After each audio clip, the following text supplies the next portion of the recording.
यसै गरी विशेष अतिथिका लागि ललितपुर महानगरपालिका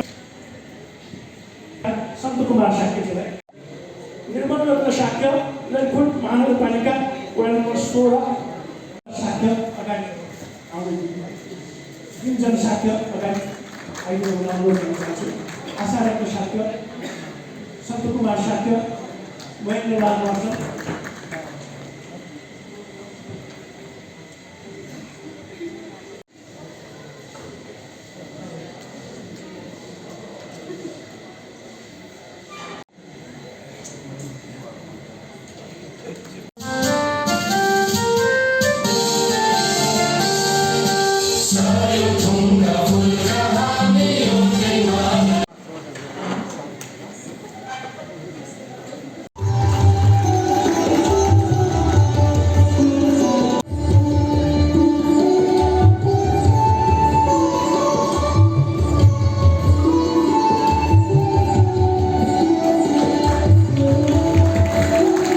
कुलपतिज्यू, हाम्रो ललितपुर महानगरपालिकाका उपमेयर मन्दिर साक्यज्यू,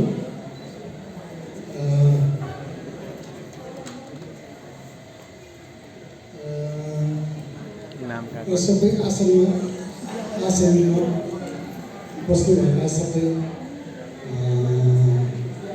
सबैलाई अनि हाम्रो यहाँ उपस्थित बडा अध्यक्षहरूबाट विभिन्न संस्थाका अध्यक्ष र उपस्थित सबैजनालाई एकैमुष्ट नमस्कार जसोलौटा। सबै आउनुभएका सबैजनालाई स्वागत गर्नु पाएकोमा म एकदम खुसी लाग्छ। किनभने कि साधारण एउटा साधारण परिवारबाट हुर्किएर आज यो जुन स्वागत गर्न पाएको, यो ठाउँमा बस्नु पाएको, आफ्नो मनको कथा चाहिँ यहाँ चाहिँ सानो राख्नु पाएकोमा धेरै खुसी छु। धन्यवाद।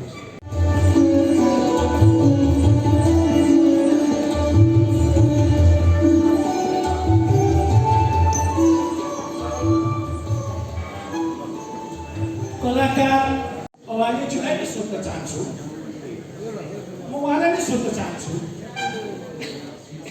राजेश अवाले बुवाले त अब क्रोड कला शिरोमणि भनेर पनि उहाँले चाहिँ अब उपाधि लिइसक्नु भएको छ।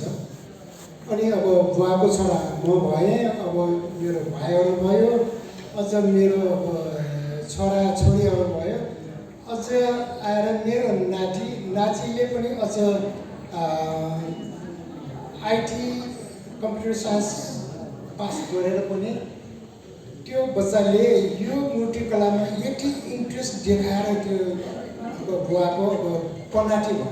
पनाटीले सम्म यति राम्रो काम गरेर अहिले गरिराखेको बुवाले पनि अहिले गर्न सकिराख्नु भएको छ। अब पनाटीले सम्म त्यो गरेको चाहिँ म आजको यो टाइममा म चाहिँ यो अगाडि सार्न एकदमै इच्छा जागेको हो। त्यो किनभने कि अहिलेको पुस्ताहरूले यो काममा चाहिँ अब आफ्नो चाहिँ इच्छा छोडै गइरहेको देखेको भएर अहिले अब हाम्रो टाइममा अब कस्तो छ भने यो कलाकारितामा लागेकाहरू धेरै जसो नपढेकाहरू, पढालेखा नभएकाहरू अब ज्याउरी दियो पनि हात चल्छ, मुख चल्दैन, कहीँ जानु पऱ्यो भने के भन्ने आउँदैन। अब मलाई पनि अब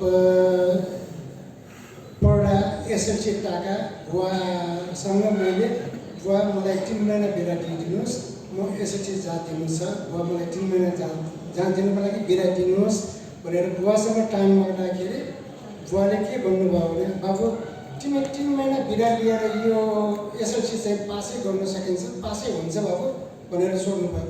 बुवा त्यो त अब जाँदिएर हेर्नुपर्छ, पास हुन्छ फेल हुन्छ, त्यो त म भन्न सक्दैन बुवा, तर कोसिस गर्छु भन्नाले यो काम गर्नु बाबु तिमी पासै हुन्छ भनेर मेरो बुवाले जुन त्यो त्यो देखाउनु भयो जुन भन्नुभयो मलाई जहाँसम्म लाग्छ त्यतिखेर के छ भने कि बुवाको इच्छा यस्तो छ होला सायद यसले एसएलसी दिएर पास भयो भने यसले यो काम गर्दैन यो चाहिँ अब पढेर काम के गर्छ त्यो अब मलाई थाहा छैन यो काम गऱ्यो भने यो काम नै राम्रो हुन्छ भनेर बुवाको सायद त्यतिखेर पढेका बच्चाहरूले पुर्खाको काम चाहिँ गर्दैन भन्ने चाहिँ त्यतिखेर धेरै जसको सोचमा के छ त्यो भएर चाहिँ सायद मलाई चाहिँ त्यो बुवाले बिना नदिनु भएको होला अब मेरो श्रीमती त त्यतिखेर छोरी मान्छेहरूलाई पढाउनु हुँदैन त्यतिखेर त्यस्तो त्यो उसमा अब श्रीमती पनि अब साँच्चै भन्यो भने कि अब घरको हेरचाह घरको मात्रै हो अब त्यो यो हामी कलाकारितामा लागेकाहरूले खासै अब आफ्नो चाहिँ आफ्नो जुन मनमा हुन्छ तर पोखाउन चाहिँ आउँदैन त्यो भएर अब अहिलेको बच्चाहरू यो पढेकाहरूलाई कसरी हुन्छ यो चाहिँ यो काममा ल्याउँ भनेर इच्छा त छ तर कसरी ल्याउनु त्यो त्यति खास हामीमा त्यति नजानेको किन भनेर कि हामी काम गर्ने अब सुकुलमा बसेर फोहोर गरेर त्यहाँ धुलो पनि हुन्छ सबै कुरा हुन्छ तर बच्चाहरूले अब आजभोलि पढ्यो रेकर्डिङ सेवामा बस्यो कम्प्युटर चलायो टेबलमा बस्यो त्यो गर्ने चाहिँ अब देखेपछि यो काममा आजभोलिको बच्चाहरू नआएको हो कि जस्तो लाग्छ एउटा कुरा कस्तो छ भनेर कि मेरो नातिलाई म सँगै राखेर मैले काम सिकाइराख्दाखेरि मेरो नातिको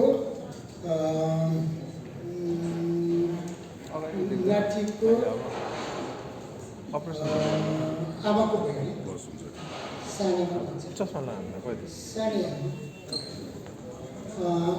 राजेश दाइ यो पुस्तक तयारी कार्यक्रममा तपाईँले कस्तो महसुस गर्नुभयो तयारी कार्यक्रम पुस्तक तयारी गर्दै कार्यक्रममा कस्तो महसुस गर्नुभयो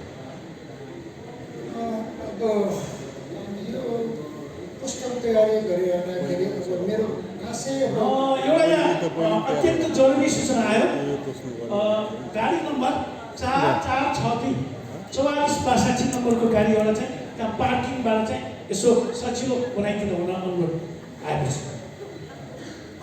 पुस्तक तयारीको क्रममा कस्तो महसुस हुन त मलाई एकदमै कहाँ एकदमै आनन्द लाग्छ कहाँ त अब अहिले अब के भनौँ अब मनमा छ त्यति पकाउन सक्दैन यो पुस्तकमा सकेसम्म पकाउँ कि भनेर मैले टार्गेट राखेको चाडमा यो पुस्तक कस्तो पुस्तक लाग्छ तपाईँलाई त्यसको विषयमा सर सबभन्दा पहिला वरिष्ठ कलाकार राजेश मवाले सरलाई कृतिका लागि धेरै धेरै शुभकामना व्यक्त गर्दछु यो एउटा पाण्डुलिपि ल्याउनु भएको थियो नानी राजीले मसँग म उहाँसँग जोडिएको थिएँ म यो काठमाडौँको नेवार सभ्यता र काठमाडौँमा बौद्ध धर्मको विषयमा म एउटा उपन्यास लेखिरहेको थिएँ त्यो सन्दर्भमा म अब पहाडको बाहुनको स्वरूप म उपन्यास लेखिरहेको थिएँ काठमाडौँको बारेमा यो उपत्यकाको निर्माण कसरी भयो भनेर म उहाँसँग भेटेँ उहाँलाई अब बुद्ध धर्म पढिरहेको मान्छे भनेपछि उहाँले विषय यसो तपाईँले हेर्दैन भन्नुभयो यो किताबमा मैले अलिकति समीक्षामा पनि लेखेको छु सबभन्दा पहिला त यो एउटा भर्खर उहाँले पनि भन्नुभयो एउटा पुस्ता एउटा परिवार जो 4 पुस्तासम्म एउटै क्षेत्रमा लागिरहेछ र प्रविधिको यो विकास गएको 1000 वर्षमा जति विज्ञान र प्रविधिमा विकास भयो त्यो 100 वर्षमा भयो 100 वर्षमा जति विकास भयो त्यो 10 वर्षमा भयो र अब 10 वर्षमा जति हुन्छ त्यो 1 वर्षमा हुन्छ भन्ने प्रक्षेपण चलिरहेको छ त्यो बेला चाहिँ जो आइटी इन्जिनियर पढिरहेको पुस्ता चाहिँ आफ्नो कला सम्पदाको जगेर्नाका लागि त्यो त्यो पारिवारिक विरासत बोक्नलाई लालायित भएर यो क्षेत्रमा आउनु यो चाहिँ एउटा व्यक्ति वा परिवार भन्दा पनि यो चाहिँ खास म त यो समुदाय र राष्ट्रको त्यो प्रेम पनि देखिरहेको छु। अब किताबको कुरा गर्दाखेरि किताबमा त उहाँको बाल्यकालदेखि यो अहिलेको समयसम्म कुरा छ।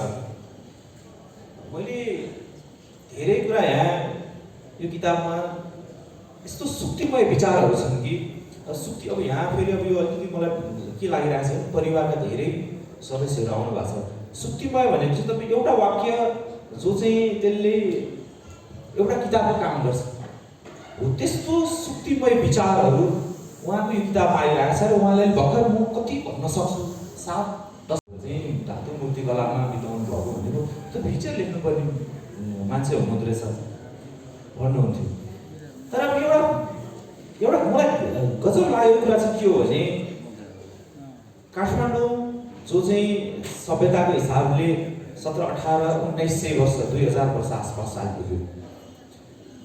यही काठमाडौँको ललितपुरमा भएको आवाज भएको कला भएको सम्पदा त्यसलाई के भनेर व्यक्त गर्नुहुन्छ। तर हामी राजधानीमा छौँ तर यो राजधानी बाहिरको राजधानीमा छौँ। हाम्रो कला राजधानीमा पुग्न सकिरहेको छैन रहेछ। हाम्रो कला चाहिँ राष्ट्रिय हिसाबले खै ललितपुर मैले उहाँको भन्दा अगाडि मलाई नानीहरू चाहिँ सानो सानो पनि किताब किन्नुभएको थियो। मैले त्यो किताब पनि पढेँ। अनि हाम्रो कला चाहिँ हामीले किन हाम्रो कलाकारलाई चाहिँ राष्ट्रिय स्तरमा देखाउन सकिरहेको छैनौँ चिनाउन सकिरहेको छैनौँ। हामी यो भुटानले चिन्ने सरको कलाकारिता भुटानले चिन्ने स्विजरल्यान्डले चिन्ने तिब्बतले चिन्ने तर यो सिंहदरबार र बालबटारले नचिन्ने रहेछ। हामी फेरि आउनेछौँ।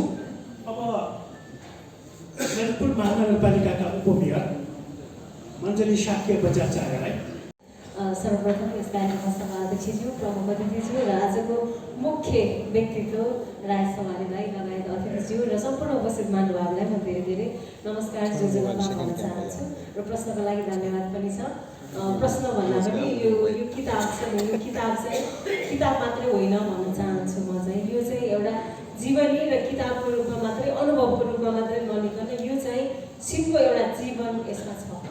त्यसकारण सबैलाई किताब चाहिँ एकदमै पढिदिन हुन र किनिदिन हुन पनि म हार्दिक आग्रह पनि गर्न चाहन्छु। 70 वर्ष 7 दशक भन्दा चाहिँ चान्चुने कुरा होइन। त्यो सम्पूर्ण सङ्घर्ष चाहिँ यसमा छ। सङ्घर्ष भनेको जीवनको एउटा अभिन्न अङ्ग पनि हो र सफलता चाहिँ देखिन्छ देख्नेले सफलता देखिन्छ तर चाहिँ त्यो पछाडिको सङ्घर्ष चाहिँ देखिँदैन। यसमा चाहिँ कुनै सङ्घर्ष पनि मैले चाहिँ अनुभूत गरेँ र सबभन्दा पहिलो चाहिँ यो लाइनले नै एकदमै जीवनको चाहिँ बोध चाहिँ मलाई चाहिँ गराएको धेरै धेरै चाहिँ कलाकार पनि अहिले त अब साहित्यकार लेखक पनि भन्नुपर्ला जस्तो महसुस भयो।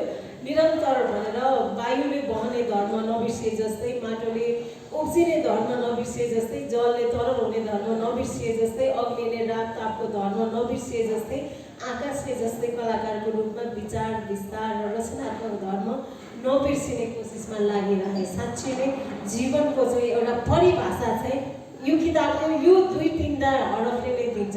त्यसकारण यो एउटा प्रेरणा पनि हुन सक्छ सबैको लागि। सिंह कलाकारले जसरी भर्खर मलाई प्रश्न गर्नुभयो कलाकारले चाहिँ किताब छाप्ने चाहिँ किन गर्दैन भनेर पक्कै पनि यो सुरुवात चाहिँ भएको छ ललितपुर महानगरपालिकामा। थुप्रै कलाकारले अब किताब पनि प्रकाशन गर्नुपर्छ किनभने हामी त धेरै जसो मोबाइलमा गइसकेका छौँ। किताब पढ्ने बानी चाहिँ हाम्रो छैन। त्यसले चाहिँ यो किताब एउटा पढ्यो भने धेरैलाई चाहिँ फेरि जोस जागर गर्नेछ। आफूसँग भएका पीडालाई सङ्घर्ष र शक्तिमा रूपान्तरण गर्न पनि मद्दत गर्छ। त्यसकारण किताब भनेको एउटा जीवनको सहारा पनि हो। लेख्न सुरुवात गर्नुपर्छ। ललितपुरले विभिन्न किताबहरू सत्यमोहन जोशीको किताबदेखि लिएर सम्पदा सम्बन्धी किताबदेखि लिएर विभिन्न जडीबुटी सम्बन्धी पुष्पमान सरको किताबदेखि लिएर थुप्रै किताब ललितपुर महानगरपालिकाले आफै पनि प्रकाशन गरेको छ र यो प्रकाशनलाई हामीले सपोर्ट पनि गरेका छौँ। र अहिले कलाकारहरूले पनि किताब लेख्नुपर्छ भनेर साँच्चै नै कलाकारहरूको एउटा खुबी कलाकारिता हुन्छ, लेखनमा हुँदैन। तर अहिले नानी हेरा जस्तो होइन उहाँले सपोर्ट गर्नुभयो, सबैले यसरी चाहिँ यसलाई साहित्यमा यसलाई किताबमा उतार्नको लागि कसैको चाहिँ सपोर्ट चाहिँ चाहिन्छ। त्यस कारण पनि थुप्रै कलाकारले लेखन शैलीलाई पनि यसमा उतार्नु भएको छ। पक्कै पनि यसले चाहिँ नयाँ सुरुवात गरेको छ ललितपुर महानगरपालिकामा। हाम्रो सम्पदा, हामीसँग भएका सिप, हामीसँग भएका उत्प्रेरणा सबै कुरालाई यो किताबमा उतारिसकेपछि पक्कै पनि यो इतिहास बन्नेछ र यो इतिहास सबैले हेर्ने अवसर पनि प्राप्त हुनेछ।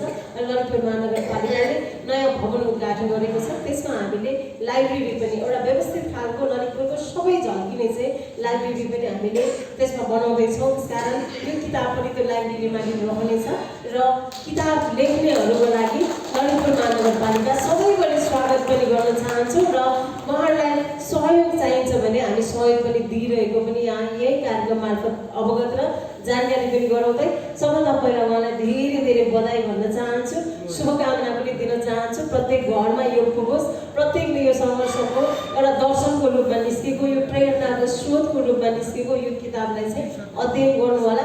धेरै कुराहरू सिक्न पाइन्छ। कृष्णको जीवन, रामको जीवन, बुद्धको जीवन, सबैको जीवनमा सङ्घर्ष छ।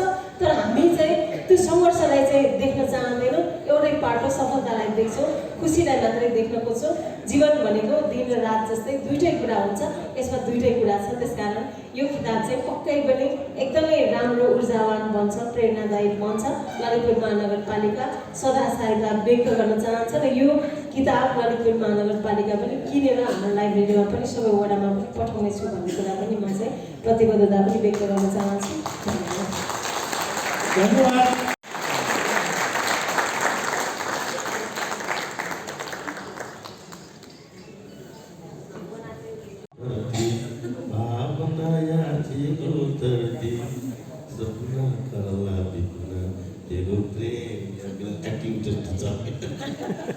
रमाइलो छ उहाँको गीत।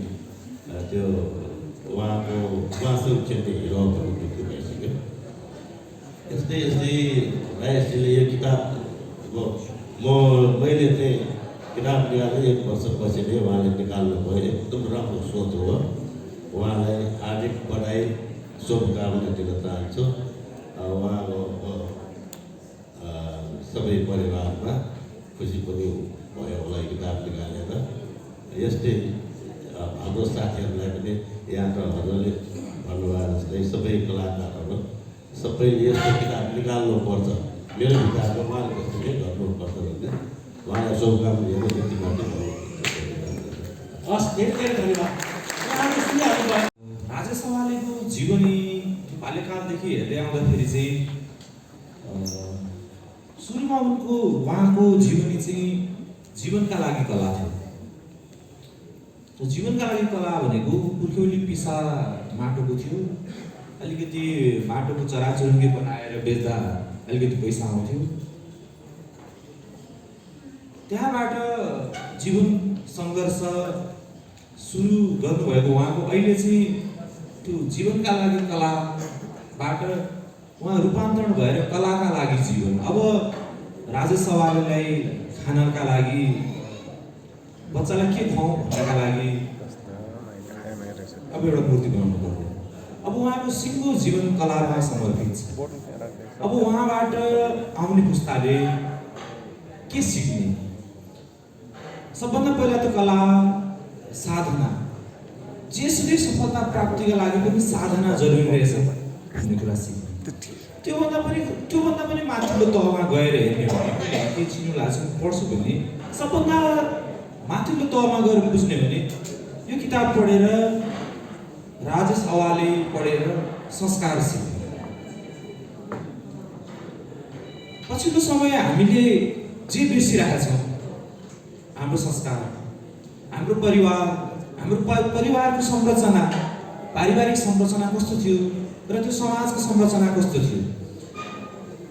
उहाँले यहाँ पहिला सुरुमै उहाँ के भनिरहनु भएको हुन्छ भने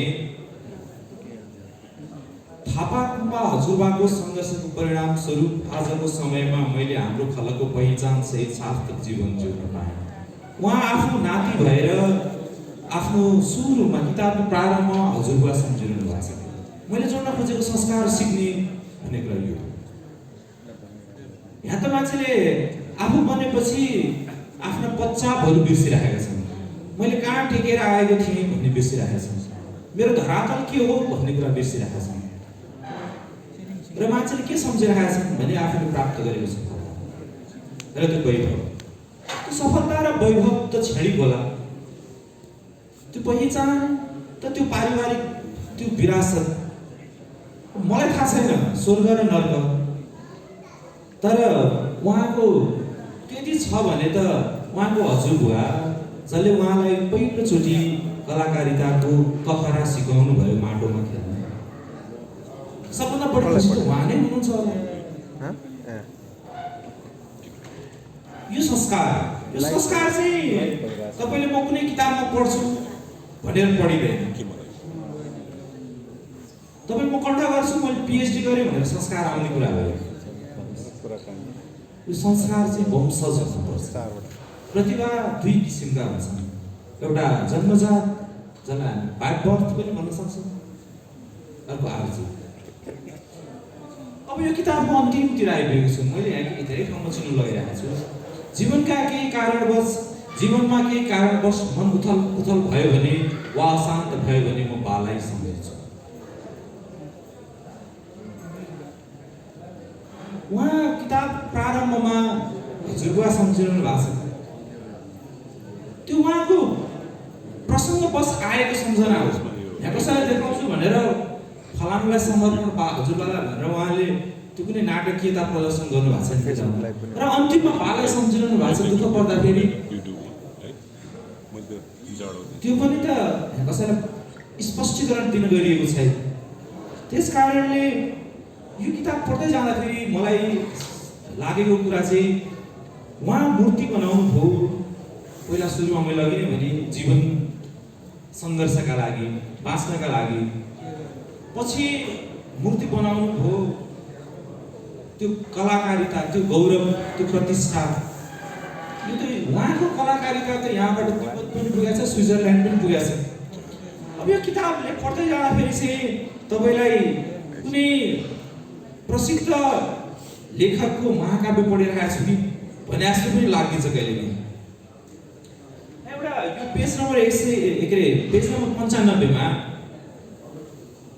एउटा वाक्य छ। यो पारिवारिक उथलपुथलको कहानी छ र एउटा पारिवारिक जङ्गट अलि धेरै छ। हामी त्यस्तो कुनै आदर्श परिवार वा समाजको कल्पना त गर्न सक्छौँ, तर व्यवहारमा त दुईटा पक्षका बीचमा अलिअलि मनमुटाव, अलिअलि मतभिन्नता भइहाल्छ। जुम्लिया सन्तानको पनि टेस्ट फरक हुन्छ भनेपछि त जेसुकै भए पनि थोरै मतभिन्नता हुने केही कुराहरू यहाँ आउँछन्। र उहाँले हामी कस्तो बडो मैले अघि भनेको थिएँ बिन्दुमा सिद्धु अटाउने भनेर, किनभने म यहाँ चाहिँ मेरो कामले बुवालाई व्यापारिक नोक्सानी नहोस्, किनभने म बाबाटै सिर्जित कलाकर्मी थिएँ। उहाँको गुणलाई मैले नजरअन्दाज गर्नुहुन्न भन्ने थाहा थियो। यो किनभने म बाबाटै सिर्जित कलाकर्मी थिएँ। अब यसलाई त कति किसिमले व्याख्या गर्दैछु। बाले कला सिकाउनु भयो भनेर सामान्य किसिमले भनेको नि हो। मेरो यो कलाको गुण, मेरो यो व्यक्तित्व अथवा ममा भएको स्वभाव बाबाट आयो भन्नुभएको। उत्तर वैदिककालीन समाजमा के भनिन्थ्यो भने पत्नीकै शरीरमा गई फेरि जन्मिन्छ मानिस, त्यही कारणले पत्नी जाया नाम प्रसिद्ध छ। सन्तानमा बाउआमाले चाहिँ आफ्नो बाउआमा भन्दा आफ्नो सन्तानमा धेरै सपना देख्छन्। किन भन्दाखेरि एउटा जीवनमा मान्छे सबै कुरा पुरा गर्न सक्षम हुँदैन, सक्दैन। त्यसकारण श्रीमतीको शरीरमा गएर मान्छे आफै जन्मेको सन्तान भन्ने एउटा मान्यता थियो। यो वेद लेख्नुभन्दा पहिलाको समाजमा यस्तो मान्यता थियो। अनि म यो पढ्दै गर्दाखेरि त्यो सुक्ति सम्झिरहेको छु। त्यो म बाबाटै सिर्जित कलाकर्मी थिएँ। तपाईँ जसरी व्याख्या गर्नुहोस् सर, पढ्नेले यो सागरमा जाँदाखेरि केही पनि नभएको मान्छेले सागरको पानीको नुनिलो स्वाद मात्रै पाउला। पौडी खेलेर गहिराइमा जानेले मोती प्राप्त गर्ला। कसले कहाँ के प्राप्त गर्छ? गागर बोकेर जानेले गाग्रीभरि पानी ल्याउला, चम्चा बोकेर जानेले चम्चाभरि। तर यो किताब राजेश अवालेको सबभन्दा पहिला सङ्घर्षको कथा हो। सबैलाई के लाग्छ भने सङ्घर्ष मैले भन्दा बढी कसले गरेर भन्ने लाग्छ। तर मैले अघि स्टार्टिङमा अघिल्लो प्रश्नमा पनि के भनेको थिएँ भने काठमाडौँको ललितपुरमा जन्मिएर हुर्किएको भनेको जहाँ सामान्यतया खाना नपुग्ने आफ्नो काठमाडौँमा भएको आफ्नै खेत बाहिर खेतको धान खान पुगेको छ। म कहाँ बस्छु भन्नु पनि परेको छैन। अर्को मान्छे बाहिरबाट आउनुलाई त कहाँ किन सङ्घर्ष छ, बस्नु पुगेको छ, खानु पुगेको छ, काठमाडौँमा घर छ। यो हाम्रो लागि चाहिँ ललितपुर हुँदैछ सर, यहाँ जो सुनिरहनु भएको छ, हाम्रो लागि चाहिँ काठमाडौँ ललितपुर भक्तपुर उपत्यका काठमाडौँ हो क्या। यहाँका लागि चाहिँ ललितपुर हो, पाटन हो। पढ्दै जाँदाखेरि यो ललितपुरको हरेक गल्ली गल्लीबाट परिचित पनि भइरहेको छु। त्यसकारणले यो चाहिँ यो एउटा सङ्घर्ष जहाँ गल्ती छ र गल्तीबाट सिकाइ छ। जीवनमा गल्ती छ र गल्तीबाट सिकाइ छ। यसमा गल्ती र सिकाइ छ र पश्चाताप छ। घर छोडेर पहिलोचोटि उहाँले श्रीमतीलाई घर छोडेर बेलामा जाँदाखेरि त्यहीँबाट म अब जाउँ भनेर एउटा आँट लिएर भन्नुभयो। मैले आदरणीय म्यामलाई यहाँ अहिले भर्खर पहिलोचोटि देखेँ।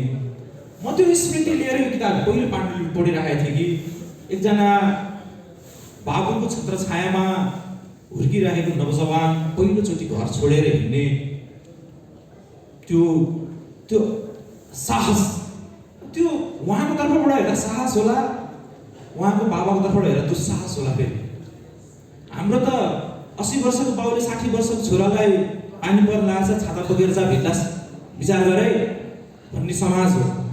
बाउ छोराछोरीलाई जहिले सानोदेखि राख्छन्। त्यो प्रसङ्ग यहाँ यस्तो उहाँले जीवनमा गर्नुभयो गल्तीको प्रसङ्ग। आखिर मान्छे हुँ गलत होइन भन्ने हुन्न जिन्दगीमा, जति सक्दो चाँडो त्यसबाट बाटो मोडेर सही बाटो हिँड्न जानु महत्त्वपूर्ण कुरा हो। सरल भाषामा बुझ्ने मान्छेलाई उहाँको जीवनी यो आत्मवृत्तान्तमा सरल भाषामा लेखिएको छ होइन। मलाई अलिकति गम्भीर विषय दर्शनको विषय मिसाएर देऊ भन्यो भने दर्शनको गम्भीर विषय मिसाएर आएको छ। तर तपाईँ पढ्दै जाँदाखेरि तपाईँलाई कहीँ पनि एक शब्द एक वाक्य यहाँ अलिक बढी लेखियो अथवा नेपाली समाजमा आत्मवृत्तान्तको रूपमा एउटा भन्नै पर्ने एउटा कुरा के छ भने नेपालमा उच्च पदस्थ ठाउँबाट जब मान्छे रिटायर हुन्छ त्यसपछि मान्छेले आत्मवृत्तान्त लेख्छ। तपाईँ यावत भेट्न सक्नुहुन्छ र पढ्दै जाँदाखेरि तपाईँलाई आफै महसुस गर्न सक्नुहुन्छ यो तथ्यको कति नजिक छ। किनभने सबैले के लेखिन्छन् भने एकजना सेनापति रिटायर भयो म थिएन भने त चल्दै चल्दैन भन्ने टाइपको आउँछ। अर्को प्रधानमन्त्री भयो म थिइनँ भने हुँदै हुँदैन। तर उहाँ यहाँ भएर मैले भनिरहेको छैन। एउटा साहित्यकारको रूपमा एउटा समीक्षकको रूपमा म अर्को कार्यक्रममा नि मैले भनिरहेको भन्नुपर्छ सत्य कुरा। यसमा उहाँले आफूले जीवनमा गरेका गल्तीलाई इमान्दारिताका साथ प्रस्तुत गर्नुभएको छ र के भन्नुभएको छ मेरो हिसाबले भने मैले बुद्धको मूर्ति बनाएँ, अनुयायी पनि भएँ, थोरै सिकेँ होला कि ढाँट्नु हुँदैन। उहाँले गल्ती गरेँ भनेर लेख्नु भएको छ, त्यसमा पश्चातापको बोध पनि गर्नुभएको छ। र हामी सबैलाई यो पढ्नेलाई के भन्नुभएको छ भने मान्छे हो गल्ती हुन्छ, भगवान् होइन नि त, गल्ती नै भएन भने त अर्हत प्राप्त भइहाल्यो, बुद्धसँग सँगै बसे भएन त। धन्यवाद। अब म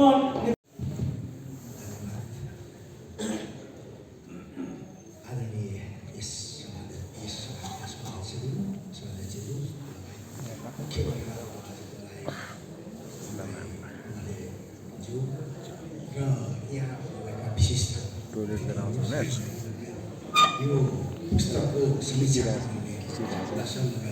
लेखिका, हामी त लेखक जेनरली लेखिका भन्ने छ, तर लेखकको रूपमा हाम्रो नानी हेराले जुन गर्नुभएको छ, यहाँहरू र विशेष अतिथिहरू सबैलाई हार्दिक रूपमा नेपाल ललित कला प्रतिष्ठानको तर्फबाट कला अभिवादन दिँदै मैले नढाँटिकन अलिकति भन्नुपर्छ। म अलिक कलाकारको नेता भएको छु अहिले। नेता कुन अथवा भने हिजो चितवनमा अस्ति कार्यक्रमको लागि गएको थिएँ, हिजो बेलुका मात्रै आएँ।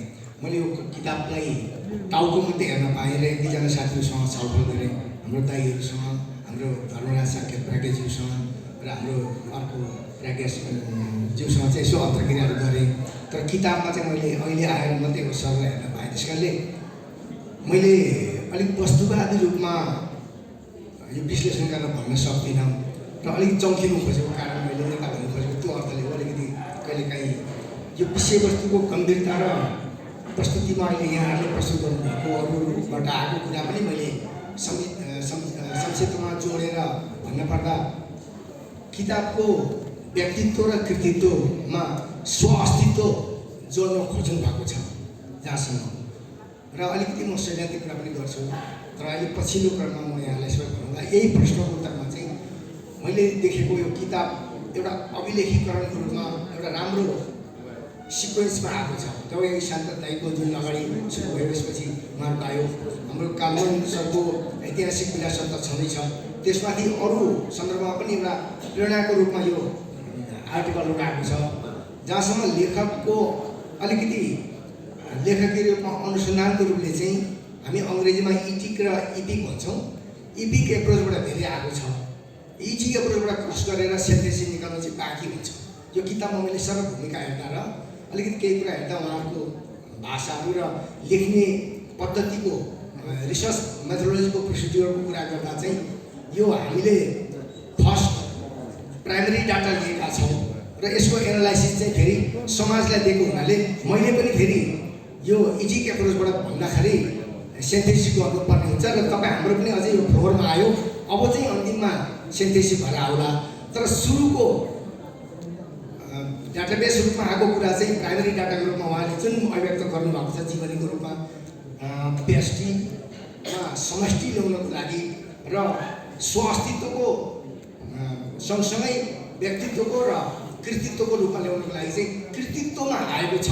तर यसको समीक्षा र आम रिसर्च मेथोडोलोजीमा गर्ने कुरा चाहिँ अझै पनि अपेक्षित रूपमा बाँकी छ भन्ने लाग्यो मलाई।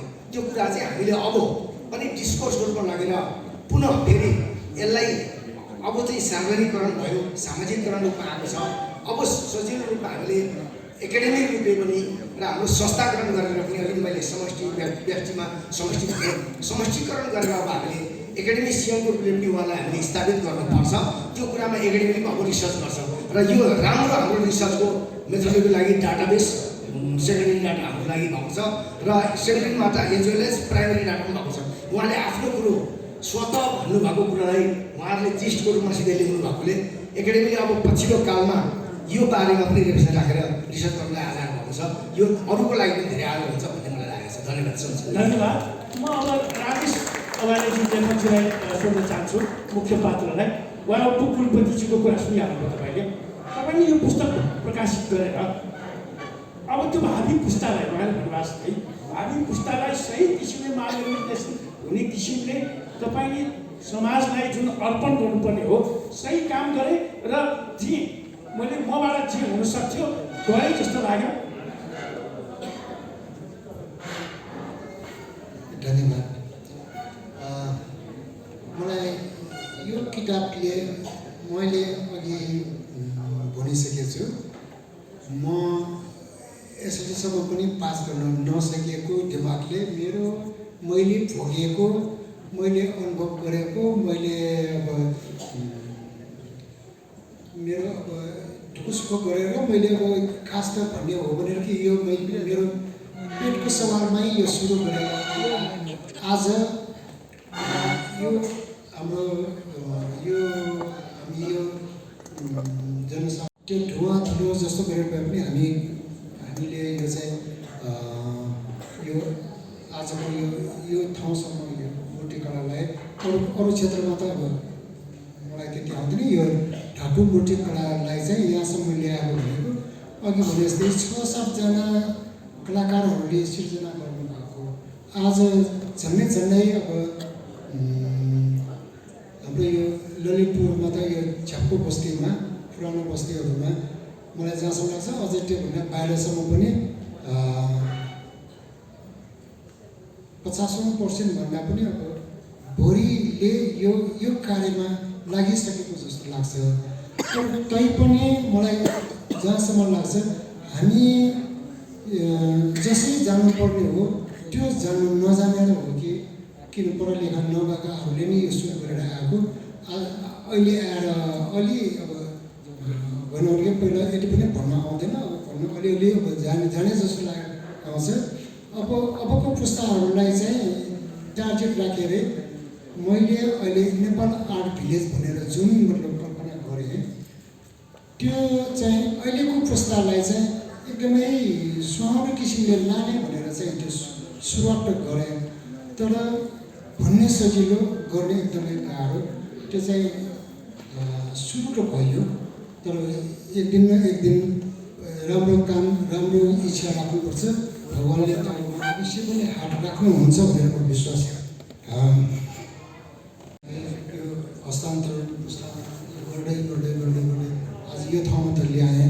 तर त्यो अहिलेको पुस्तालाई जसरी ल्याउनु पर्ने हामी चाहिँ नजानेर हो कि हामी चाहिँ जति इच्छा राखेको, हामीले जति गरेको हामी नसकिराखेको अवस्थामा छ।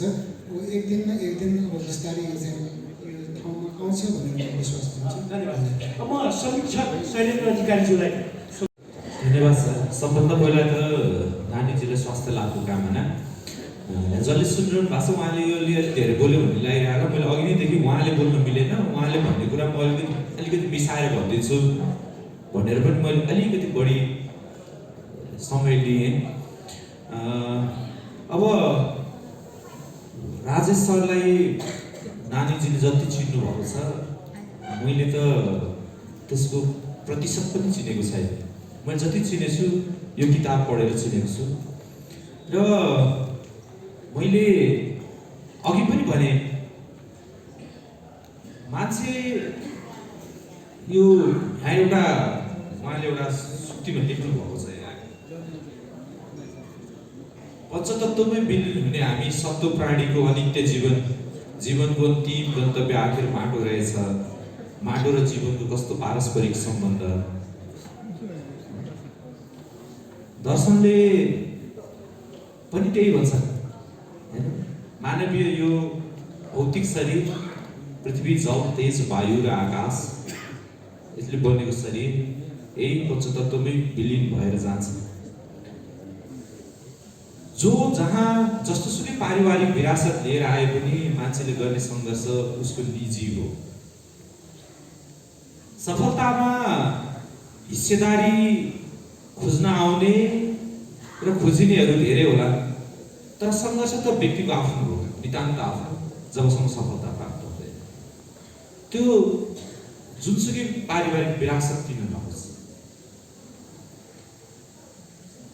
राजेश सवालले बन्नुमा सबभन्दा पहिला यो नयाँ पुस्ताको लागि यो किताबबाट प्राप्त हुने ज्ञान अथवा यहाँबाट थाहा पाउनुपर्ने कुरा, पहिलो कुरा निरन्तरताको साधना। निरन्तर साधना के हो? दोस्रो कुरा अब यहाँ कसैको नाम भनेको हाम्रो यो आधुनिक समाजमा हामी जो कुनै उद्योगपतिहरूको नाम लियौँ, 65 सालतिर विनोद चौधरीको आत्मकथा आएको थियो, त्यो पनि पढेको थिएँ। विनोद चौधरीको हजुरबुवा के अरे कपडा काट्न राजस्थानबाट आएका बाल रुनिकरण दास चौधरी कानमा साडी बोकेर घर घरमा बेच्दै हिँड्थे। छोराको बारेमा हामीले सबैले सुनेकै छौँ। हरेक पुस्तामा सङ्घर्ष आफ्नो थियो, तर सङ्घर्ष त आफूले गर्नु पर्यो। राजेश सवालले कुनै पारिवारिक आर्थिक समृद्धिको विरासत बोकेर मूर्तिकलामा आएका थिएन। अब उहाँको तेस्रो पुस्तामा आइपुग्दाखेरि त्यो सङ्घर्ष अलिकति सजिलो छ कि म राजेश सवालेको नाति, म राजेश सवालेको छोरा भनेर थोरै गर्व गर्न सक्ने र थोरै सङ्घर्षलाई सजिलो बनाउन सक्ने बाटो त छ। तर सङ्घर्ष त्यो समय अब त्यो चेन्ज भयो। 70 वर्ष अगाडि उहाँले गर्नुभएको सङ्घर्ष त्यो कलाको बजार र त्यसको बुझाइ, अनि उहाँको जो अहिले नयाँ पुस्ताको भाइहरू आइरहनु भएको छ, यो कलाको बुझाइ र कलाको बजार त्यो त फरक भयो फेरि पनि। त्यस कारणले मैले जोड्न खोजेको कुरा के हो भने विरासतले मात्रै चाहिँ कहीँ पनि पुगिँदैन, समयअनुसार सङ्घर्ष गर्नुपर्छ। राजेश अवालेको एउटा कुरा म 2 मिनट यहाँ अलिकति लिएँ यसमा फेरि पनि। दोस्रो कुरा सफलता के रहेछ भन्दाखेरि तपाईँ आफ्नो पारिवारिक इच्छा आकाङ्क्षाहरू परिपूर्तिका लागि मात्रै तपाईँ कलामा लागिरहनु भएको छ भने त्यो कलाले श्रेष्ठतासम्म चाहिँ पुग्न सक्दैन। कलामा लाग्नु र त्यो कलाले श्रेष्ठता निर्माण गर्नु यो दुईटा विपरीत कुराहरू हो। यो किताबमा ठाउँ ठाउँमा आउँछ। कहीँ म हिँड्दै थिएँ, सिंहको मूर्ति बनाइरहेको थियो, एकजना कसै कुनै कलाकारले बनाइरहनु भएको थियो, अनि मैले यस्तो गर्नुहोस् राम्रो आकृति आउँछ भनिदिएँ, उहाँले बनाइदिनु भयो। भनेको यसमा उहाँले न कुनै घमण्ड गर्नुभएको छ, तर मैले यहाँ जोडिरहेको कुरा के हो भने त्यो कलाप्रतिको साधनाको तहमा तपाईँ पुग्नुभयो भने तपाईँले त्यो कलामा पनि श्रेष्ठता हासिल भयो। नत्र भने त बजारमा बेच्ने खेलौनाको निर्माण मात्रै त हुने भयो। त्यो कलाको उच्चतम साधना थिएन भने थाई नरेशले, त्यो भुटानको नरेशले किन राजेश अवालेलाई मूर्ति बोलाउनु पर्यो? त्यसका लागि यो प्रसङ्ग ल्याएर यहाँ तपाईँको दोस्रो प्रश्नको उत्तर के दिन खोजिराखेको छु भने यो कलाको नगरीमा जो वर्तमान पुस्ता लागिरहनु भएको छ, उहाँहरूले चाहिँ कलाको त्यो विरासत, त्यो अरनिको पालाको विरासतदेखि राजेश अवाले उहाँ सानो सर हुनुहुन्छ, उहाँको पनि मैले भन्ने किताब पढेछु, उहाँहरूको विरासतलाई कायम गर्नु पर्यो। त्यो विरासत कायम गर्नलाई चाहिँ अब न म फलानुको छोरा नाति भनेर हुन्छ, न तपाईँले अन्य कुनै साधन प्रयोग गरेर हुन्छ। तपाईँसँग हुनु पर्यो निरन्तर साधना र हरेक असफलतालाई शक्तिमा रूपान्तरण गर्ने र त्योबाट सिक्न सक्ने सिप। किनभने समय परिवर्तन भएसँगै थुप्रै मान्छे छन् भनेपछि त प्रतिभाहरू त सबै प्रतिभाबाट सबै मूर्तिकारहरू राजेश अवाले चाहिँ बनाएको छैनन् सर। एउटा सत्य कुरा यो हो। कालीगण्डकीमा पाइने सबै ढुङ्गाहरू शालिग्राम हुँदैन। सबै ढुङ्गाहरू शालिग्राम हुने भए त शालिग्रामको महत्त्व पनि त भएन नि। त्यस कारणले उहाँहरूको समयमा पनि 30 जना हुनुहुन्थ्यो होला, 30 वटा घरमा त थियो होला ज्यासर। त्यस कारणले समय परिवर्तन छ, बजार धेरै छ, कलाको पनि बजार त चाहियो नि छ। किताब किन निकालेको भन्दाखेरि एउटा साहित्यकारले किताब किन लेख्छ, मूर्तिकारले मूर्ति किन बनाउने भन्दा बिक्री हुन्छ, त्यसको छुट्टै बजार शास्त्र पनि त छ। भनेपछि तपाईँ जो आइरहनु भएको छ, कृपया तपाईँहरूको दिमागमा एउटा के चाहिँ हुनुपर्ने छ भने म ललितपुरको हो, जहाँ जुन सहरसँग समृद्ध कला परम्परा छ, कलाको बुझाइ समृद्ध छ। मसँग जति बुझाइ छ नि, म एउटा मूर्ति हेरेर जति बुझ्न सक्छु नि सर, मैले हेर्ने बुझ्ने त्यसको आकृति गौतम बुद्ध मात्रै हो। तर जो कला साधनामा छ उसले त हरेक कहाँ छिनु हान्नु पर्ने, कहाँ हान्यो कि हान्दैन भन्ने कुरासम्म महसुस गर्न सक्छ। त्यस कारणले त्यो तहमा आफूलाई यो नयाँ पुस्ताले पुर्याउन सकोस्, ताकि आफ्ना रिटायर्ड दिनहरूमा राजेश अवालेहरूले ती भावी पुस्ताहरू हामीभन्दा समृद्ध बने है भनेर गर्व गर्ने त्यो सुअवसर प्राप्त होस्। र यो ललितपुरमा आएपछि एउटा के भन्न मन लागिरहेको छ भने यो कलाको नगरी, यो कलाको नगरीले कलालाई जहिले सम्मान गरिराखोस्। र अझै एउटा कुरा थपेँ सर, तपाईँलाई हतार भएको छ, म भइरहेछ र मैले नानी राज्यलाई भनेको छु, म अलिकति कुरा चाहिँ म तपाईँको तर्फबाट बोलिदिन्छु भनेर। यो किताब किन लेख्ने, राजेश अवालेले किताब लेखेर के प्राप्त गर्नुभयो मलाई थाहा छैन। उहाँले के प्राप्त गर्नुभयो, मैले चाहिँ के प्राप्त गरेँ र किताब लेख्नु किन जरुरी रहेछ भने म धादिङमा जन्मेको, म कलेज पढाइराखेको मान्छे। मैले यो किताबबाट थाहा पाएँ कलाकारिता, ललितपुरको सहरभित्रको सहरको सङ्घर्ष, त्यहाँको मान्छेको सपना। यहाँ बाल्यकालमा पैसा भएन, बाल्यकालको अभाव थियो, तर अभावमा पीडा थिएन। बच्चामा चाहिँ म नराम्रो छु भनेर कसैले पनि पीडा हुँदैन। 16 वर्षमा लाग्छ नि त, फेरि बच्चामा मेरो कपाल थिएन, मलाई केही लागेको थिएन, अहिले भए लाग्छ होइन हेर। फेरि त्यो बच्चामा अभाव थियो तर पीडा थिएन।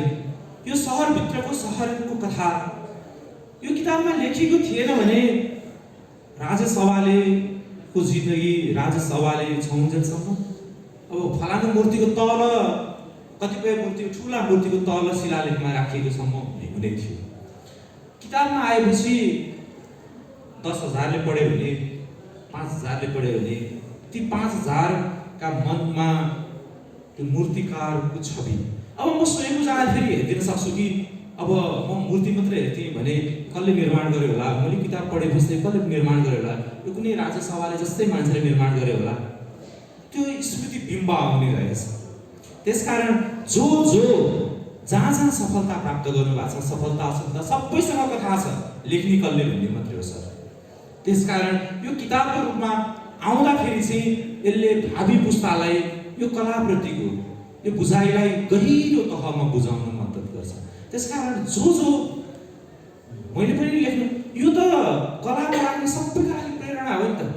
उसले अब यसमा ईर्ष्या र यसमा डाहा, यसमा घमण्ड, यो किताब त्योभन्दा परको कुरा हो, ज्ञान त्योभन्दा परको कुरा हो। ज्ञान छ भने त डाहा ईर्ष्याको कुरै भएन। त्यसकारणले यसले चाहिँ युवा पुस्तालाई मात्रै होइन सर, आउने पिँढी 5 वर्षपछि 7 वर्षपछि पनि सङ्घर्ष यति लामो हुने रहेछ अनि मात्रै सफलता प्राप्त हुँदो रहेछ, त्यो सिकाइरहनेछ। त्यसकारणले यो कृतिका लागि राजेश सरलाई धेरै धेरै बधाई। नानी हेराजी जो यो ललितपुरको मैले भने सहरभित्रको सहर, तर जो सहरको आवाज राज्यले सुनिरहेको छैन त्यहाँ यो आवाजलाई निरन्तर प्रकाश आलोकित बनाइरहनु भएको छ, फैलाइरहनु भएको छ। उहाँलाई पनि पुनः बधाई, धन्यवाद। धन्यवाद। ललित कलाको नगरीमा घर घरमा कलाकारहरू हुनुहुन्छ। नयाँ पुस्ताले के सिक्ने, उहाँहरू अग्रजहरूले लेखेर प्रकाशित गर्नुभएको पुस्तक पढे।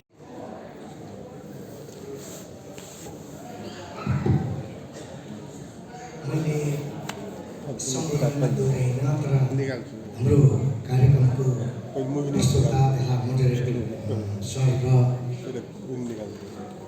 पुस्तक लेखक साथै समीक्षा गर्ने सरहरूलाई हार्दिक धन्यवाद दिन चाहन्छु। र मुख्य गरेर मलाई यो प्रमुख अतिथिको स्थान दिनुभएकोमा हाम्रो नायक आजको राष्ट्रिय व्यक्तित्वले लाई विशेष धन्यवाद सहित उहाँहरूप्रति परिवारप्रति हार्दिक आभार प्रकट गर्दछु।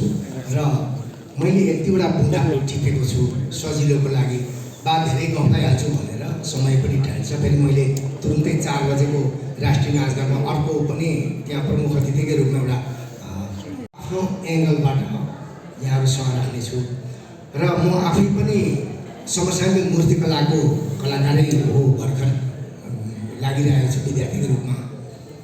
र अहिले शास्त्रीय रूपमा ललित कलाको शास्त्र र ललित कला भनेर र शास्त्र भनेर फरक रहेछ भन्ने कुरा चाहिँ मैले ललित कला पढेपछि ललित कला क्याम्पसमा पढेपछि मात्रै बोध भयो मलाई। नत्र भने शास्त्र र कला म विशेषीकरण गर्न जान्न थिइनँ। जसरी अहिले हाम्रो सापकोटा सरले समीक्षाको रूपमा केही कुरा राख्नुभयो, त्यो कुरा पनि यहाँले बुझ्नुहुन्छ होला। र कला र शास्त्रको कुरा फरक हुने हुनाले कहिलेकाहीँ धेरै कुराहरू चाहिँ अलिकति त्यहाँ भावुकता, बौद्धिकता र प्राज्ञिकताको पनि छुट्टै कुरा हुँदो रहेछ। र अहिले यहाँनिर मैले उहाँले जुन किताबमा पञ्चतत्त्वको सिद्धान्तको आधारमा सारभूत कुराहरूलाई विविधीकरण गरेर उहाँले बोल्नुभएको छ र लेख्नुभएको छ र त्यो मनन गरेर आउनुभएको छ। साँच्चै नै अहिले यहाँ दियो र कलश त्यो घैँचो गाग्रीमा फुलहरू लेख्दाखेरि हो उहाँले त्यो प्र्याक्टिकली पनि प्रयोग गर्नुभएको छ प्रस्तुतिमा पनि। जस्तो हामीले अहिले चिनियाहरूले याङ यिन भन्छन्, त्यही जस्तै हामीले पनि 2टा तत्त्व त आधारभूत लिन्छौँ र एउटा तत्त्व त्रितत्त्व हावासम्म जान्छ, जो आगो, पानी र हावा। त्यसको स्पेस त्यसलाई अडिनको लागि पृथ्वी, धरातल, माटो चाहिन्छ नै। त्यसपछि त्यसको स्पेस लिन्छ, त्यसलाई भएको ठाउँ कति भ्याकुम लियो, कति स्पेस लियो भन्दाखेरि आकाश सोच्नु लिँदाखेरि कलाकारहरू कहिलेकाहीँ सिर्जनामा चाहिँ आकाश हुन्छ भन्ने कुरा उहाँले आकाश जस्तो भनेर राख्नु भएको छ। मलाई साह्रै दिल छोयो। र उहाँ एक किसिमले लोक दार्शनिक पनि हुनुहुँदो रहेछ। शास्त्रीय रूपले बौद्धिक कुरालाई अरूले आफ्नो व्याख्या गर्ला, तर उहाँले त्यो जुन राख्नुभएको अर्थ लोक दर्शनको रूपले पनि शास्त्रलाई मिलाएर उहाँले भन्नुभएकोले उहाँको कृतिहरूमा पनि त्यो कुरा आएको रहेछ मैले बुझ्दाखेरि अहिले। र अब म त्यस कारणले म धेरै कुराहरू जान्न। अर्को सांस्कृतिक अभियन्ताको रूपमा पनि काम गर्नु भएको कुराहरू यहाँ अलिकति डिटेल आएन, संसदीय पनि उठाउनु भएन। उहाँको त्यो कलाग्रामको कन्सेप्ट भनेको पनि एउटा कलाकारको सर्जकीय रूपको एउटा क्षेत्र अभियन्ताको रूपले जानुभएको कुरा पनि मलाई धेरै खुसी लागेको छ। किनभने कहिलेकाहीँ कलाकारहरू आफ्नो एउटा कला सिर्जनाको क्राफ्टम्यानसिपमा मात्रै एकपरो लागिन्छ, तर त्यो पेरिफेरीको अरूहरू त्यसलाई प्रमोट गर्ने कुरा, त्योसँग जोडिने संस्थागत संरचनाको कुरा, त्योसँग त्यसको पहिचान गरेर त्यसलाई पहल गर्ने कुरा र त्यो पहुँचमा उठाउने कुरा चाहिँ म 3टा प भन्ने गर्छु। त्यो कुराको ब्यालेन्स भएन भने त्यो कुराले प्रमोट गर्दैन र हाम्रो सम्पूरक रूपले हामी सफल हुन सक्दैनौँ। त्यो अर्थले अहिले यो किताब पनि पहलको रूपले आइरहेको छ र यसले पहुँच राष्ट्रिय रूपमा साथसाथै अन्तर्राष्ट्रिय रूपमा लिनेछ र लि पनि रहेको छ। कहिले कहीँ अब एकाडेमीको पनि पहुँच बिस्तारो उहाँहरूसँग हाम्रो सम्बन्ध जोड्यो नि, र हामीले पनि अब हाम्रो पहल चाहिँ उहाँको बारेमा, व्यक्तित्वको बारेमा राष्ट्रियसँग जोडेर, राष्ट्रिय संस्कृतिसँग जोडेर लानुपर्ने हुन्छ नि। त्यो अर्थले यस्तो कुराहरू पहिचान उठेको व्यक्तित्वको पहल पनि संस्थागत रूपमा आयो। आजको पनि एउटा नमुना पहल हो। यसलाई पहुँचमा वृद्धि गर्नको लागि यो किताबको दस्तावेजी रूपमा अभिलेखीकरण भयो र यसको समीक्षा हुँदाखेरि सामाजिकरण र समष्टिगत रूपमा पनि जाने भयो। एउटा उहाँको व्यक्तित्वको कृतित्व सँगसँगै यसको सामाजिकरण जाँदाखेरि त्यो कृतित्वले एउटा नयाँ वेब पनि लिनेछ, स्पेस पनि लिनेछ। उहाँले भन्नु जस्तो आकाश पनि लिनेछ। उहाँको आफ्नो जीवनीको मात्रै होइन र अब उहाँ व्यक्ति आफैमा मात्रै हुनु भएन, अब सामूहिकरण भएकोले राष्ट्रिय व्यक्तित्वको रूपले हामीले पनि सामाजिक रूपमा उहाँलाई त्यो अर्थले बोध गर्ने भयौँ। त्यसमा 2-3वटा कुराहरू चाहिँ कलाकारको कला रचना सिर्जनामा पहिले अघि मैले भने कलामा चाहिँ शास्त्रमा आफ्नो कुरा हो, कला र शास्त्र फरक छ। म धेरै व्याख्या गर्दिनँ, तर कला सिर्जनामा 2टा कुरा। पहिले कल्पना हुन्छ, कल्पनासँग जोडिने विपना हुन्छ, विपनासँग जोडिने सपना जोडिन्छ, ट्रेङ्गल ब्यालेन्स हुन्छ। विपना, कल्पना र सपनाको ट्रेङ्गल ब्यालेन्स भएपछि कला हुन्छ र त्यसमा चाहिँ 3टा सा पनि जोड्नुपर्छ। त्यो साँच्चै साधक उहाँ हुनुभयो भने उहाँको साध्य, साधन र साधना, त्यो ट्रेङ्गल ब्यालेन्स हुनुपर्ने हुन्छ। उहाँले त्यो ब्यालेन्सलाई धेरै प्रयास गर्नुभएको कुरा जीवनीमा पनि आएको छ र उहाँले जुन साधना त प्रुफ गरेर देखाउनु भएको छ, तर एक किसिमको बिचमा अलिकति ल्याग भएकोले कन्टिन्यू साधनाहरू रहेन होला, तर विरासतको साधनाले पनि उहाँलाई काम गरेको छ। र एउटा कुरो कहिलेकाहीँ विरासतले पछिल्लो व्यक्तित्वलाई अलिक कृतित्वलाई अलिक किन्न पनि सक्छ।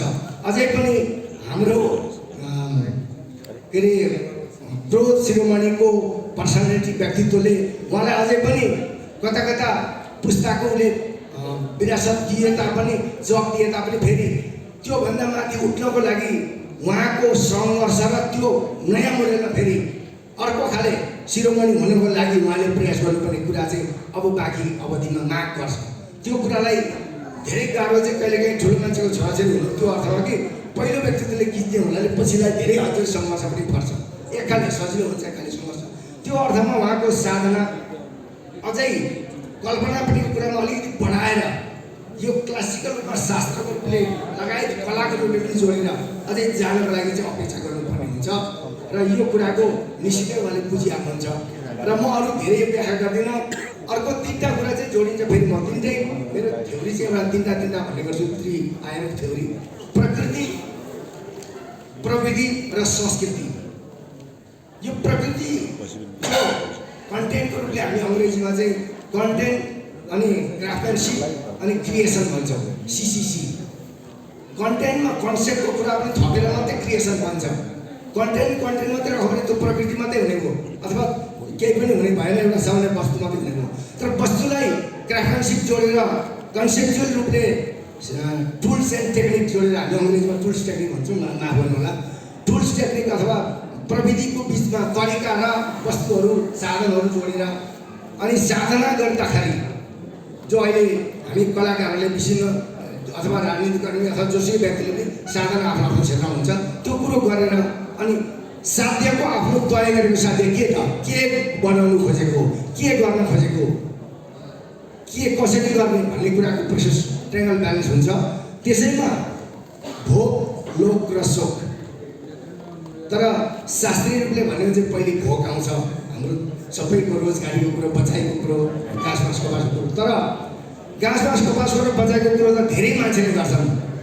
तर किन धेरै मान्छेभन्दा सम्मानित व्यक्तित्व जो हुन्छ त भन्दा कलाकार हुने भनेको लोकले हो। लोकसँग जोडेकोले प्रमुख प्राधान्यता लोकलाई गरिन्छ। त्यसपछि कलाकारले भोक हेर्दैन, पहिले शोक हेर्छन्। अनि आफ्नो शोक मेट्ने र लोक हेर्ने पछि अनि त्यो भोक त्यसको लागि भोक पनि खोज्छन्। त्यो अर्थमा हाम्रो यो क्राफ्ट्सको कुराहरू इन्डस्ट्रियल रूपले जान्छ। तर मूल कुरो चाहिँ अहिले उहाँ सम्मानित हुने कुरा भनेको लोकको लागि हो। लोकको लागि कति गरियो त, र उहाँको सुखलाई लोकसँग जोडेर अनि भोकसँग कति ट्रेगल ब्यालेन्स गरियो, यो कुराले पनि सम्पूर्ण काम गर्छ। त्यो अर्थले उहाँमा अवश्य नै आफ्नो सोखलाई लोकको लागि गर्नुभएकोले यो अभिलेखीकरण आएको छ। भोक त साँच्चै हो भने हाम्रो शिरोमणिज्यूको परिवारमा त्यस्तो साह्रो सङ्कट नहुन सक्छ। किन पछिल्लो काल, अगाडि काल त सङ्कटै थियो, पछिल्लो काल चाहिँ किन मैले पनि यसो अध्ययन गर्दाखेरि शिरोमणिज्यूको जीवनी हेर्दाखेरि तर धेरै परिवार भइसकेपछि स्वाभाविक रूपमा त्यो कुरा आउँछ। तर भोकको लागि त एउटा मान्छेले लिटरली एउटा काम मात्रै गर्दा पनि भोक त मेटिन्छ नि। एउटा मोडल बनाएर त्यसैलाई कपी गर्दै वास्तविक गरिन्छ नि। तर किन नयाँ नयाँ खोज गरिन्छ, किन नयाँ सृजना गरिन्छ भन्दाखेरि सोख र लोकको लागि पनि हो। त्यो अर्थले उहाँमा त्यो ब्यालेन्स पनि हुँदै गएको छ। र यो कुरालाई हामीले उहाँको भावुकतालाई बौद्धिकतासँग जोडिएको छ। यो अर्थमा हामीले अहिले कुरा गरिरहेका छौँ। किनभने बौद्धिकता फेरि यसरी नसोच्यौँ, हामी नसोचौँ औपचारिक अध्ययनको कुरा मात्रै बौद्धिकता होइन। विश्वमा धेरै कलाकार सर्जकहरूले तपाईँको यो औपचारिक शिक्षा पढेको होइन। हाम्रै न्यातपोलमा पढ्नेहरूले, न्यातपोल बनाउनेहरूले इन्जिनियरिङ पढेको हो र तर विश्वको इन्जिनियरलाई माथ खुवाइदिन्छ। न्यातपोल हेर्नुहोस् त, त्यत्रो भूकम्पहरू आउँदा पनि टिकेर बसेको छ। त्यो कुन चाहिँ औपचारिक शिक्षा पढ्यो। त्यस कारणले गर्दाखेरि कला सर्जकहरूको शास्त्रीय रूपले शास्त्र पढ्नुको लागि, शास्त्र भन्नुको लागि एउटा कुरा हो। तर कलाकार बन्नुको लागि, सर्जक बन्नुको लागि चाहिँ त्यो अनौपचारिक अध्ययनले पनि त्यसलाई काम गरिरहेको हुन्छ। त्यो इथो कग्निसन पनि भन्छौँ हामी, अथवा कग्नेटिभ वेबाट पनि भन्छौँ। अघि उहाँले भन्नुभयो स्वत ज्ञान पैदा गर्ने र कृत्रिम बौद्धिकताको अर्थले आर्जित र स्वार्जित अर्थमा स्वाभाविक स्वत आउने स्पोन्टेनियस ओभरफ्लोको कुरा पनि हो सिर्जना भनेको। त्यो अर्थले उहाँको स्पोन्टेनियस ओभरफ्लो पनि आएको हो। केवल उहाँलाई कुनै औपचारिक शिक्षाले कुनै अरू कुरो नदिए पनि उहाँले आफ्नो जनज्ञान, आफ्नो व्यक्तित्वको संज्ञानले बोध गरेर बनाउनु भएको सृजनाहरू धेरै त्यो अर्थले आफ्नै मौलिक खालको पनि छ। त्यस अर्थमा मैले यहाँलाई तीनवटा कुरा जोडेर जानुभएको छ। यो अहिले यो एकाडेमिक रूपले प्रकाशन भएको छ, यो प्राज्ञिकताको कुरासँग जोडियो। अब हामीले त्यस कारणले उहाँलाई हामीले हाम्रो एक खालको प्रज्ञाको परिवार पनि हुनुभएको छ उहाँ भनेर महसुस गरेर उहाँ एउटा हाम्रो प्राज्ञिक व्यक्तित्व पनि हो भनेर स्वीकार्नुपर्छ र त्यही अनुसार राष्ट्रिय सम्मान पनि दिनुपर्छ उहाँलाई। त्यही अनुसार हामीले समाजले पनि सम्मान र सम्बोधन गर्नुपर्ने हुन्छ। त्यसको लागि उहाँलाई अर्को जिम्मेवारी थपिन्छ अझै पनि, बाँकी नयाँ पुस्ताहरूलाई पुस्ता हस्तान्तरण गर्ने र आफ्नो गरेको कामहरूलाई अभिलेखीकरण गर्ने, त्यही क्रममा एउटा उदाहरण भएको छ। त्यही भएर मान्छेको कलाले समाजमा तीनवटा कुरा निर्धारण गर्छ, तीनवटा विषयवस्तुलाई। एउटा त जन्माइ हो, एउटा चाहिँ बचाइ अथवा भोगाइ, र अर्को चाहिँ विदाइ। चाहे जोसुकै क्षेत्र होस्, कला मात्रै होइन अरू क्षेत्रमा पनि तीनवटा कुरा नै मैले भन्ने गर्छु त्रिपक्षीय रूपमा। जन्माइको सवाल जन्मदेखि यौन अवस्था र सन्तान बच्चा जन्माउनेदेखि लिएर बाँच्ने कुरा आउँछ भोगाइमा। त्यसमा विभिन्न सङ्घर्षहरू हुन्छ, घाँस बाँस कपासको, रोजगारीको, विभिन्न अरू खाले प्राकृतिक सङ्घर्ष, मानवीय सङ्घर्ष, अनि कुनै अलिक क्षेत्रीय जातीय समुदाय आदिदेखि लिएर देशको राष्ट्रिय अन्तर्राष्ट्रिय कुराहरू आउँछन्। त्यसपछि चाहिँ हामीले अनि त्यो जन्माएपछि भोगाइ अथवा बचाइपछि हामीले विदाइमा जान्छौँ। जसरी लोक भाषामा उठान, व्याख्यान र बैठान भनिन्छ, जीवनको पनि त्यही छ। उठान त उहाँको अगाडि भइसकेको छ, त्यही भएर उहाँ एक खालको स्थापित कलाकार बनिसक्नु भएको छ। बचाइ र भोगाइको पनि अब बिस्तारै उत्तरार्धतिर आउनुभएको छ। हामीले त्यो अर्थले अहिले हामीले त्यो अर्थमा उहाँको बचाइको भोगाइको सम्मान गर्दैछौँ। अब अब विदाईको सन्दर्भ आएको छ। स्वाभाविक लोक परिवारमा व्याख्यान भने जस्तो अब उठान सकेपछि व्याख्यान आयो, व्याख्यानपछि बैठान आयो, बैठानको क्रममा नै यो अभिलेखनको पुस्तक पनि आएको छ र अबको यो विदाईको सन्दर्भमा पुस्ता हस्तान्तरणको कुरा पनि आउँछ। पुस्ता हस्तान्तरणलाई पनि यो एकदम दस्तावेजी कुरा छ। त्यही भएर अघि हामीले भनौँ अबको पुस्ताहरूलाई उहाँहरू जस्तोको रेफरेन्स दिएर उहाँहरू जस्तो अग्रजहरूलाई राखेर हामीले साथी राखेर नमुना राखेर उदाहरण राखेर हामीले पनि हाम्रो प्राज्ञिक क्षेत्रमा उदाहरण दिन सक्यौँ कि हवाले सर जस्तो मूर्तिकारहरू भनेर हामीले दिन सक्ने हाम्रो नयाँ जेनेरेसन र नयाँ जेन्जी पुस्ता लगायत अरू नयाँ बाल पुस्तालाई शुद्ध यो कुरा हामीले दस्तावेज गर्न सक्ने अर्थमा विधायको कुरा आउँछ।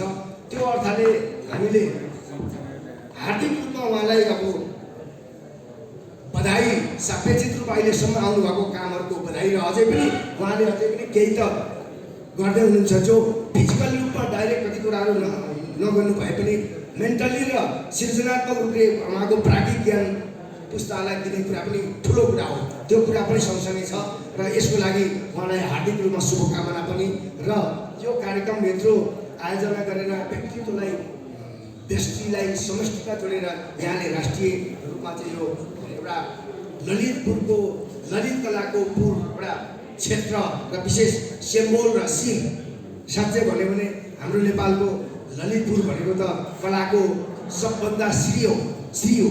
त्यो अर्थले यो श्रीबाट जन्मेका प्रतिभाहरूको स्वाश्री पनि जिउँदो जाग्दो रहोस् र शुभकामना रहोस् र उहाँहरूको प्रेरणाले अरू सबैलाई कलाप्रति लाग्ने उहाँको जीवनीको कृतित्व र व्यक्तित्वको नमुनाले अरूलाई अन्तर्प्रेरणा साथै बाह्य प्रेरणा जोडेर लाने कुरा पनि होस् र हाम्रो एकाडेमीले पनि अहिले यो पुस्तक केही प्रति हामी हाम्रो रेफरेन्स लाइब्रेरीमा पनि राख्नेछौँ। अरू कुरो धेरै सकेन नसके पनि त्यति कुरा हाम्रो कर्तव्य हो र साथै कि अवधिमा मूर्तिकलाको अनुसरण गर्दा उहाँको पनि रेफरेन्स हामीले लिनेछौँ र लिनु पनि पर्छ र यो अनिवार्य कर्तव्य हो एकाडेमीको प्रथम पेसाको। यो अर्थमा यति कुरा भन्दै मैले यहाँहरूलाई अलिकति केही रहिखाने गफ पनि लाएँ, माफ गर्नुहोला र समय पनि धेरै लिएँ। साथै म यहाँहरूसँग अन्तिममा बिदा माग्छु। हस् त, शुभ धन्यवाद। अहिले भर्खरै हाम्रा नानी हेरेर साथै जुन धेरै धेरै बधाई छ। यसै गरी अब समीक्षक बधाई छ। यसै गरी यस पुस्तकको सम्पादन कार्यमा सहयोग गर्नुहुने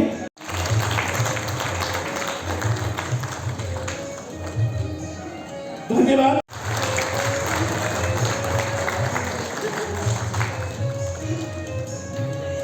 धेरै धेरै धन्यवाद।